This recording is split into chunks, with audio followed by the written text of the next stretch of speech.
Seenaan Tarkii Riippaabilikiin Tarkii bara 1923tti osoo hin hundeeffamiin dura waggoota kumaatamaan lakkaaman duubatti deebi'a. Namni bara 1919tti diddaa biyyaalessaa walitti fiduuf itti gaafatamummaa fudhate biyyoonni alaas Tarkii daran akka addaan hin qoonne dhaabuuf shoora olaanaa qabaate Mustafaa Kamaal Ataaturk ture. Lammiilee Tarkiitiif namni siyaasaa hanga Mustafaa Kamaal Ataaturkii biyyattii geeddare hin jiru. Waa'ee isaa irratti garaagarummaa qabu jechuun hin danda'amu jedhu maddeen. Carraa fi dhugaa seenaa ta'e ammoo Mustafaa Kamaal Ataaturkii xaanuun Tarkii irratti namni jijjiiramoota guguddaa taasisan Xaahir Erdogan ta'aniiru. Erdogan waggoota 20 darbaniif biyyattii hooggananiiru. Erdogan namoota baay'een qeeqamulleen waan hedduu raawwateera. Dhiibbaan isaas idil addunyaa ta'eera. Maqaan isaas gaarii fi badaadhaan ni ka'a.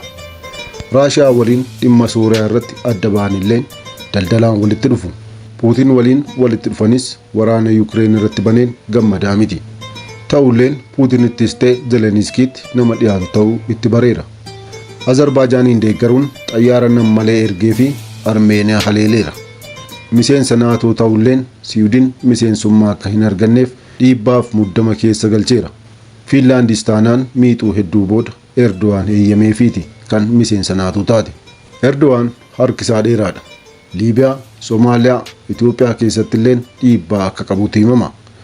Ofii Raasiib Xaayib Erdogan kan pirezidaantii Turkii 12ffaa fi amma hooggantoota addunyaa tanaa keessaa tokko ta'ee fi filannoo caamsaa 28 bara 2023tti geggeeffameen marsaa sadaffaaf irra deebiin biyyattii bulchuuf filame kun eenyu?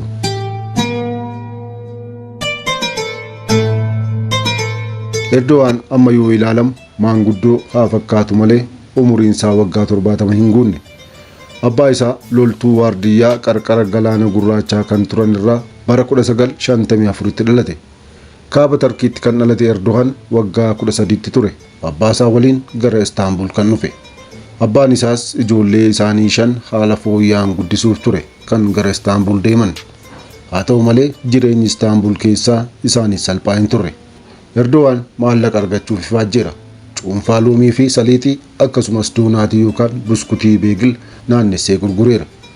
Erdogan daldala isaatiin maddiittis barnoota Islaamaa barachuu eegale. Yuunivarsiitii Maarmaar seenuunis gosa barnootaa sirna bulchiinsaatiin digirii kan argate yoo ta'u, mormitooti isaa garuu digiriin kun kan waliin dhahamedha jechuun hamatu. Erdogan garuu kana ni haala.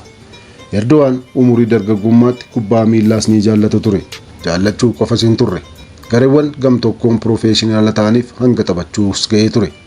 Kun egaan bara 1980moota keessa kan ta'edha. Haa ta'u malee Erdogan kubbaa miillaa caalaa waan onnee isaa boojee fi daran jaallatu qaba. Innis siyaasa.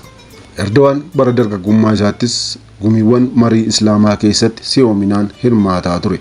Paartiin kun maqaan isaa gurra horate. Beekamtii argataas dhufe. Beekamtiif dhageettiin Erdoganis paartichaan walqixa dabale.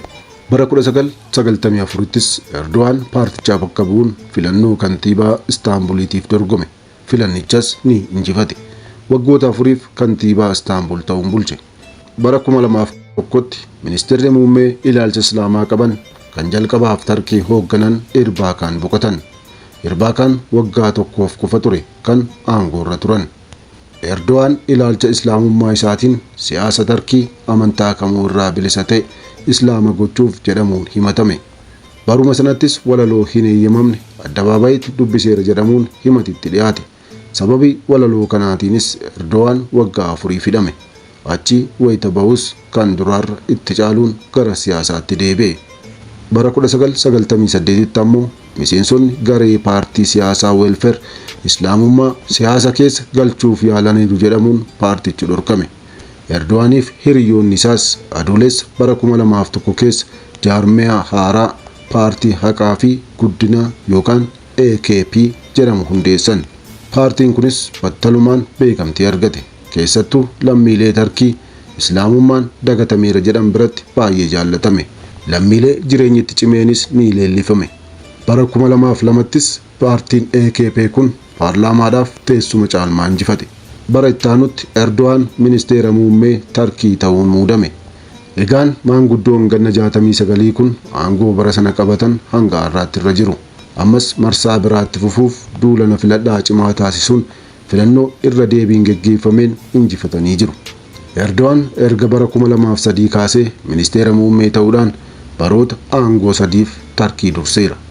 Biyya keessatti dinagdeen akka dadammaqu taasisuun sadarkaa addunyaatti ammoo nama jijjiirama addunyaa waliin tarkaanfataa ta'e jedhamuun fudhatama. Bara bulchiinsa isaatti lakkoofsi uummata galii giddu galaa qabu dabaleera. Lammiileen biyyattii miliyoonaan lakkaa'aman hiyyummaa keessaa ba'aniiru. Tarkii hammayyeessuuf Erdogan bu'uuraalee misoomaa gurguddaa ijaarsisuu irratti xiyyeeffachuun beekama. Erdogan bara aangoo isaa jalqabaatti filattoota paartii Kurdish Tarkii kan lakkoofsa xiqqaa qaban irraa deeggarsa argatee ture. Erdogan bara 2014tti aangoo ministeera muummeef dorgomuuf heerri isaaf eeyyamuu dinnaan sirna pirezidaantummaa tolfate. Ta'us kan raawwate waggaa itti aanutti danqaan lama isa mudate. Paartiin isaa akka duraa paarlaamaa keessatti teessoo harka caalu qabaachuu hin dandeenye. Bara 2016 ammoo seenaa Tarkii keessatti waan ta'e hin beeknutu ta'e. Fonqolchichi mootummaa irratti yaalame. Namoonni nagaa 300 ta'an ni ajjeefaman. Erdogan bilbilaan uummata isaatiif haasaas taasise. Haasaa taasiseetiinis uummataan ka'aa malee ittiin jedhe. Uummannis dacha'ee ba'ee fi taankii fonqolchaaf itti ka'ees dhaabsiseef. Aggaammii fonqolcha kanaan walqabatees Erdogan nama Fatulaa Gulaan jedhamu kan Ameerikaa jiraatutu natti shire jedhe. Dhaabbanni tola oolaas ta'e manni barumsaa nama kanaan hidhata qabu kamuu adamsamee cufame. Hojjettoonni mootummaa 15,000 garee kanaa wajjin hidhata qabu jedhaman hojiirra ari'aman. Lammiileen 50,000 ta'anis ni hidhaman. Kunneen keessaa loltuu, gaazixeessitoota, abukaattoo, poolisii fi barsiisaan illee otoo hin hafin aggaammii fonqolcha mootummaa booda hojiirraa ari'aman. Jeneraalonni mana murtii waraanaatti dhiyaatan.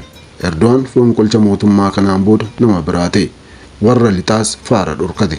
Godaantota lakkoofsaan baay'ee ta'an karra baneen gara Awurooppaatti gadhiisa jechuun sodaachise. Har'aa bor abbaa irree isa akkamii ta'a osoo jedhamee eegamu kunoo as ga'e Erdogan. Erdogan inni ammaa fi kan waggaa 20 dura ture waan baay'een geeddarameera. Fayyaan isaa badaa amansiisaa miti. Allama caalaa otoo kallattiin televiziyoona irratti haasa'uun dhukkubbiin itti dhaga'amee addaan kuteera. Isa qofa otoo hin taane biyyi inni hoogganus dhukkubsatteetti. Tarkiitti qaala'insi jireenyaa akkaan dabaleera. Gatiin meeshaalee bu'uuraa baay'ee ol ka'eera. Kirkirri lafaa bara kana biyyattii mudate namoota 50,000 galaafateera. Kunis ta'ee Erdogan filannoo jalqabaatiin morkataa isaa Kamaal Kilikdaroglu sagalee muraasaan caaleera. Sagalee sirriitti injifachuu isaa mirkaneessa garuu hin arganne ture. Kufe yoo jedhamu kan bayyaannatee ka'u Erdogan injifachuu galma isaa godhatee filannoo irra deebiin caamsaa 28 bara 2023 marsaa lammataa adeemsifameen sagalee filattootaa 52 argatee injifateera.